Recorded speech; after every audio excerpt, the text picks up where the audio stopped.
some hundreds of meters away from the Département sugar factory as the crow flies, in the trough of the St Gilles gully at the place called Bassin la Pompe, there is a water wheel tightly fit in a supporting wall.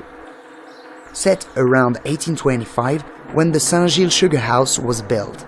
It is still there despite some cast iron pieces of its mechanism were abandoned on the soil. This metallic wheel of over 6 meters diameter was set in motion by the buckets getting full with water from a pipe situated in the upper part of it. A system of gear made of toothed wheels used to start a pump-up which sucked up then flew back the water from the gully to the sugar building.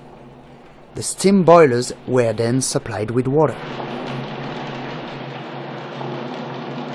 After the factory closed in 1920, the wheel is the only way for the estate to get drinking water.